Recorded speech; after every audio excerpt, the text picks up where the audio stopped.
What? What are you doing? I'm hacking into Google Analytics. You know you can just access that. Do you know that only 25% of our subscription base is British? And? Well, these other people, they probably don't know what Britain is or what it does. You could just tell them. That's a great idea. Why don't I make a documentary?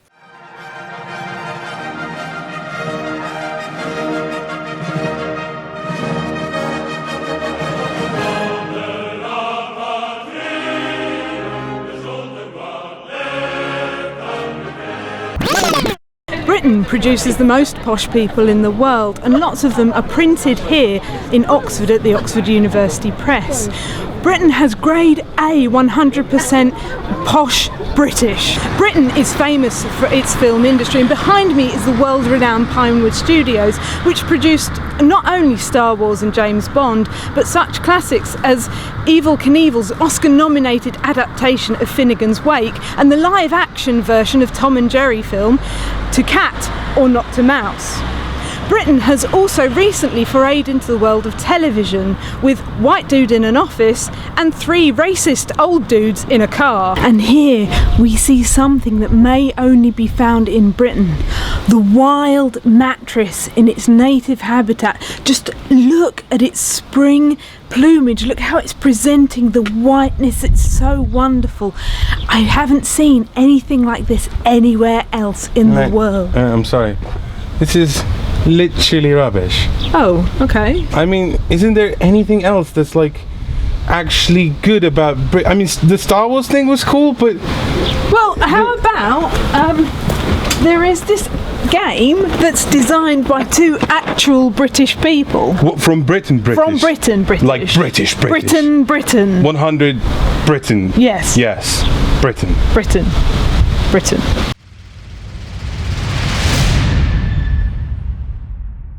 Alright, it would be unfair to claim that Elysium is purely a British game because it's been published by a French company with a very American sounding name, and it is Greek themed. And, you know, I still think Elaine's right though. There is something to be nationally proud of here because it has been nominated for a Kennerspiel des Jahres this year, even though it didn't win. And for those of you less Germanically inclined, Kennerspiel des Jahres means Games Connoisseur of the Year, whatever a Games Connoisseur might be.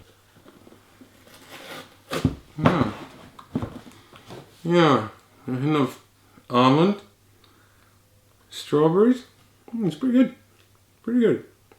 Whether Kennerspiel des Jahres means anything to you or not, Elysium is certainly worth having a look at. Unlike a Greek salad, with its tomatoes and feta cheese strewn about everywhere, this is incredibly elegant. Look at the component tray, it's almost perfect. Everything fits in nicely, apart maybe from these bits, and then sometimes the victory points and the prestige points fall out, but it doesn't matter because it's beautiful and it looks like a Greek temple of all things. I wonder why it would. It's almost like they thought this through.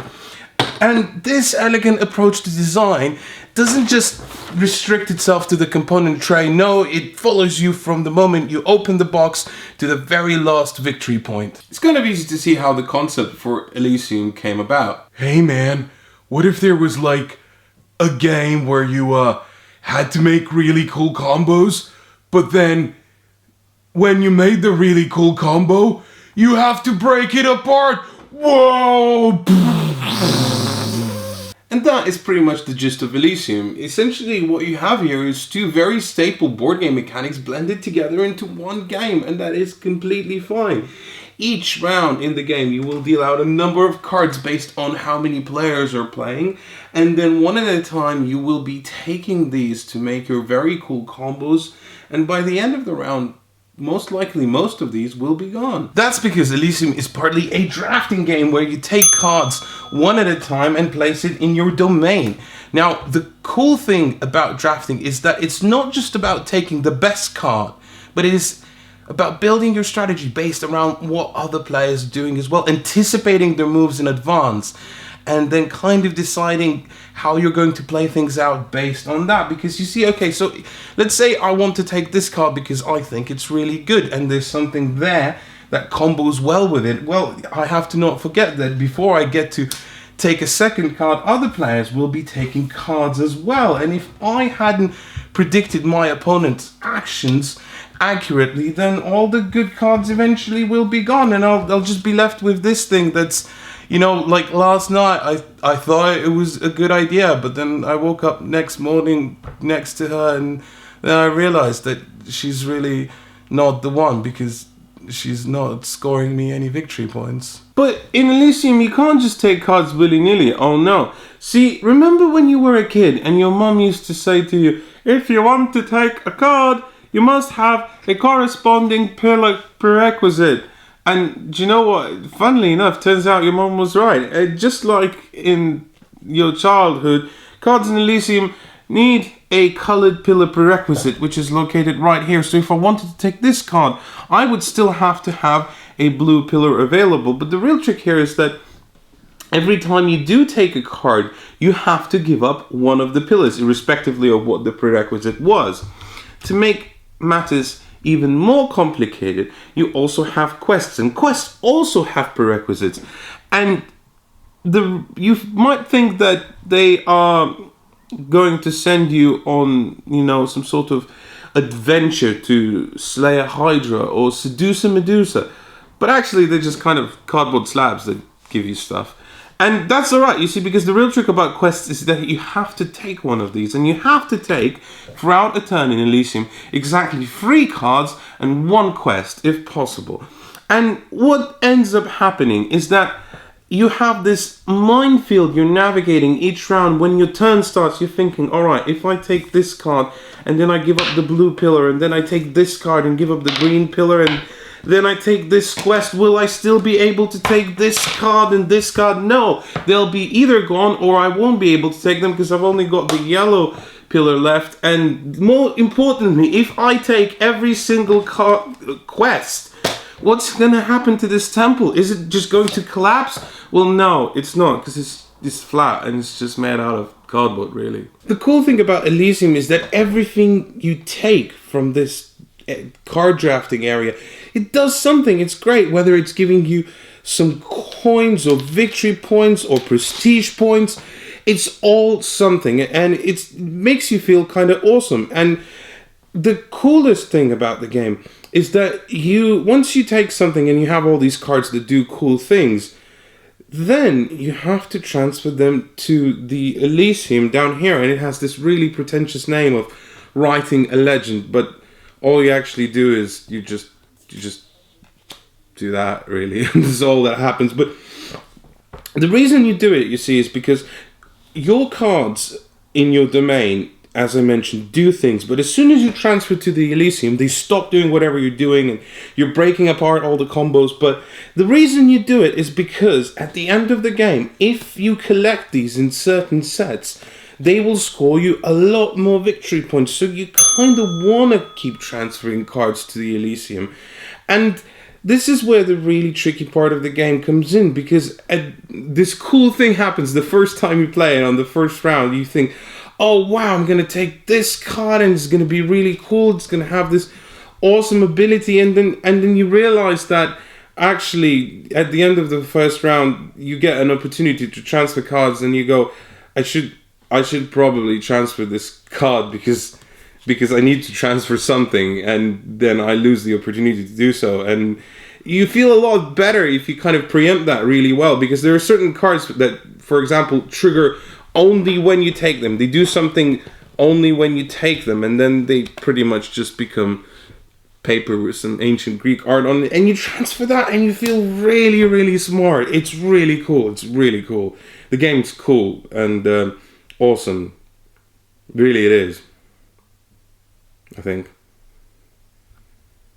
Actually, you see, there's a number of problems with Elysium, and one of them that I'd like to single out first is the fact that the game is modular. And actually, that within itself is not a problem at all. That's a good thing. You see, drafting games, they can become a little bit stale, because if you're drafting with the same cards constantly, you develop this inbred metagame, and it's not really very fun. Because you learn all the combos, you learn what's good, and you want variety, and modularity gives you that. There are 8 different sets, and much like in a Greek salad, you will put the things that you want to play with yourself, because every time you play, you will only be playing with 5 of these. But see, the problem for me was, when I played this game for the first time, I played with the recommended starting sets, and I was really enjoying the game and building the cool combos and, you know, feeling very clever. And then all of a sudden, out of nowhere, from time to time, these really horrible Take That style cards would crop up and just ruin my fun. They left a sour aftertaste in my mouth, much like Renee Zellweger chewing on a lemon, I imagine, feels. And I thought, honestly, what a shame. Such a cool strategy game, but it's just a letdown. I don't even want to play it again. And then I realized that actually all the cards that I really, really disliked are blue. And it turns out that the blue set is just a bunch of Take That cards, and you can just chuck it away, because honestly, I'll never ever play with it again. And I think that is where the problem with the modularity comes from. I felt very similar about the Ares set, but altogether for different reasons, and I'm probably not going to play with it too.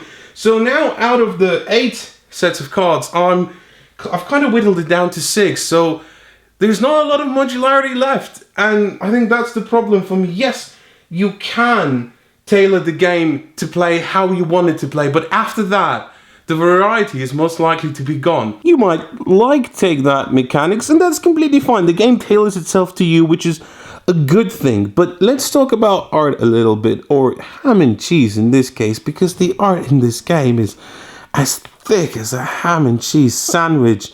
And I mean, ancient Greekness is everywhere, like gaudiness at a burlesque show, and I get it, it's thematic, but it doesn't really represent itself in any way mechanically. You know, what is giving up a pillar you're supposed to mean? Is it Greek in some sort of way, or is it just pillars for, you know, pillars' sake? And don't even get me started on this. What is that? What is it? Is it supposed to be Greek? I believe to a Greek person this would probably literally be Chinese, because you know what? Actually, it is Chinese. That right here, this letter, that's not an epsilon, that's the Chinese numeral 3. The biggest sin that Elysium commits is that it's just sometimes a little bit blah. And I really honestly don't want to be mean to it, but the combos you create in this game, they can be a little bit dull, because it's always 1 gold for this or 1 victory point for that. And yes, there are cards that do better things, and you might think, Efka, maybe you don't understand synergy very well, and yes, I do. The combos within the scope of the game itself are powerful, but in comparison to other games, they never feel very exciting. And I think this is where your kilometrage may vary, depending on how heavy you like your Euros and how many players you're playing with. Because with 2 players, you only ever deal out 7 cards each round, and that scope, that possibility for cool combinations never really comes up that often. And with 4 players, you deal out 13, 16, depending what sets you're playing with cards, and that's a lot. And there's also a lot to read, analyze, weigh up, and the analysis paralysis really kicks in full gear. It's not as bad if you're used to the game and you know the cards well, because obviously you know what the cards do, so your decisions are kind of more automated in that regard. But here I feel like in real life, a ménage à trois is the perfect number of players. Now, by play or stay away from Elysium, and I'm going to do something funny here and say that actually Elysium is a buy. But wait a minute, Efka, didn't you just lay out some heavy criticism beats in the last couple of scenes? And yes, I did. But I don't really have to enjoy a game to recognize that some people might actually very much love it. And I think that is going to be the case, especially if you're a fan of lighter strategy games. And for what it's worth, Elaine just straight up hated it. She didn't like it at all. And I feel fairly alright about the game. I can appreciate its sleek, crisp, dynamic nature. And, you know, I can appreciate the modularity, and I can appreciate the combos. But here's the thing. If, like us, you're not a connoisseur and you enjoy such street food as Panamax, Kanban or Django, maybe try before you buy this game. But if you are a fan of lighter strategy games, then I think you might just fall in love with it.